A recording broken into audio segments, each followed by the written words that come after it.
And today that's kind of what this was about. It was all separate, a lot of special teams, a lot of individual, going back to some fundamentals and some techniques of what we're trying to do, and then just again reteaching not just what we're doing but why we're doing it, and just trying to become a smarter team. And I think that for us, you know, we're talented, we're fast, we're physical, I think we're tough. We got a lot of guys that like to play, but we got to be smart. You know, that's a huge part of being successful, and so we've got to improve in that area. And so that's what this morning was about. We'll come back and crank it up a little bit more this afternoon, full pads, and then have another tough practice tomorrow. Got a little bit of live work tonight and tomorrow. They'll be off on Wednesday, and then we'll have our last scrimmage on Thursday, and then we'll start shifting toward the season and getting really focused on, you know, who we're going to get ready to play and get dialed in a little bit more. Aside from for Jim Brown. What's that? Jim Brown, did he? Yeah. You know, Corey Rogers, you know, decided he didn't want to play anymore. You know, that freed up a spot, and you know, he was the unanimous guy amongst the staff, senior, you know, starting snapper. And you know, I tell you, it's fun when you get an opportunity to do that. And he's another guy that's a good example to his teammates because, you know, Sebeski and Fagenbaum are around here forever, and you know, but he never quit. He hung in there, even though he had to wait all the way to his 5th year to be the guy. And but he kept working, kept preparing, kept believing that he one day could have the opportunity. And then when he got his opportunity, you know, he's done a nice job for us. So you know, really happy for Jim, and you know, excited that he's getting this chance to be on scholarship his last year here. Aside from your impressions Saturday, what specifically struck you about the scrimmage after you had a chance to look at it? Well, there was a lot more good on both sides than maybe initially just standing out there on the field. There was really a lot of good things, and I think sometimes again you may get caught up with a certain group, and maybe you lose sight of what an individual has done because he's a part of that group. But man, he might be doing his job, and you know, so you repping 3 groups. Sometimes you can kind of it can get watered down a little bit. But when going back and really watching the tape, there was a lot of good things. I thought we ran the ball well offensively. Really liked what I saw from our guys up front in the running game. You know, we got several backs to the safety. You know, and he's got the safety. And then defensively, you know, we created some turnovers. I mean, we did some good things. I thought we did a really nice job in short yardage. We scored a couple times on defense. So again, the guys that I, you know, coming into camp, that in my mind, hey, we got to count on. You know, I really feel good about that group of guys on both sides. I think we're heading in the right direction.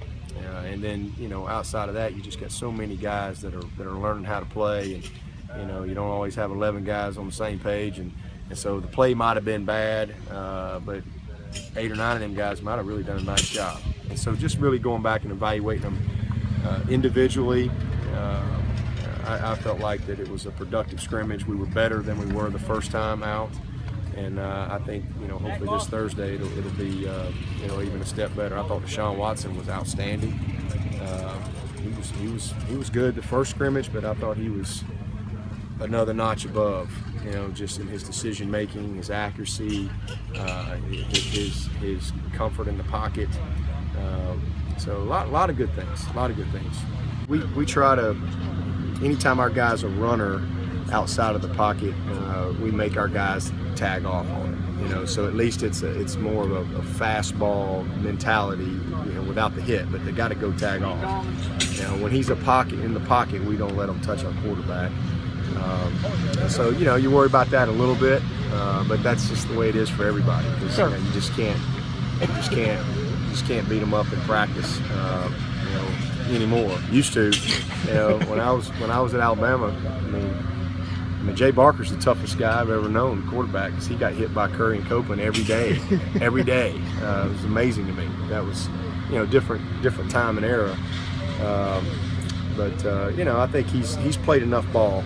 You know, he gets it, and we try to create enough of those situations with our team pass and our good on good where he's got a good feel, you know, for the pocket. Speaking of the running backs, you talked about the improvement in the running game. The pecking order seems to be really fluid right now with that running back situation. Yeah, I think we can win with all those guys. Now, it's probably not the answer you want, but that's the truth. I mean, I would have no problem with any of those guys that we got right now. You know, a healthy Zach, you know, C.J. Davidson and what he's done, Fuller, you know, obviously Gallman. You know, Tyshawn, it's great to see him make a couple good runs the other day. Again, he's just a guy that just needs a little success, and he's got to, you know, as he gets that, I think he's going to continue to you know, come on for us. But I really would have no problem with any of those guys. Adam right now is you know, a guy that is still working his way back, you know, from his injury. But man, what a special player and talent he is. Good problem to have. It is a good problem to have, and so, but the biggest thing about that group is there's a great chemistry, and you know, I think Wayne has earned the right to be the first guy, but like I said, I wouldn't lose any sleep with any of them. I think we're in a good situation, and they'll all have their chance to shine as the season moves along. I'm sure you remember that Wayne was a pretty special high school linebacker. Yeah, he was. Did that ever cross anybody's mind? No. We recruited him as a running back all the way. We thought he could be a special running back. You know, I mean, you know, he played at the wing, you know, and then he had to play all over the place at Grayson. But we knew he was going to have to transition a little bit into the backfield, but. You know, we felt like he could be a special talent at running back, and that's what we recruited him to do. And your kickers, the thing that I always wonder, particularly in this kind of a situation, you often don't have a guy who's a kicking mentor or teacher. Is there anybody that can teach these guys how to be better kickers, or is it all right here? It's all right there. They're here because they can fundamentally do the job. That's you know, that's why they're out here. You know, just same thing with our quarterbacks. We don't have to teach them how to throw the ball. They know how to throw the ball. But as far as the mental part of it and things like that, absolutely. And we work hard on that. And, you know, in a lot of different areas. But you know, and then kickers, they all have their gurus that they spend time with in the summers and things like that. That's just kind of their own little world. But I thought, you know, Spence actually had a little better day. I think he was 5 of 7, and Grooms has shown that he's pretty accurate from about 43 in. Outside of that, he has not been as accurate. But Greg had the best camp coming into the scrimmage, and I think just mentally he just kind of, you know, didn't handle the day very well. But it's like I told him, we'll see how you do Monday. And he came back today and had a great day. He didn't miss a kick, finished with about a 48-yarder. And so it's a really good competition, and I think we're going to be okay. You know, Ammon will rejoin us when school starts, and you know, at some point we'll get him back, and I think we'll be just fine. That'll be Wednesday.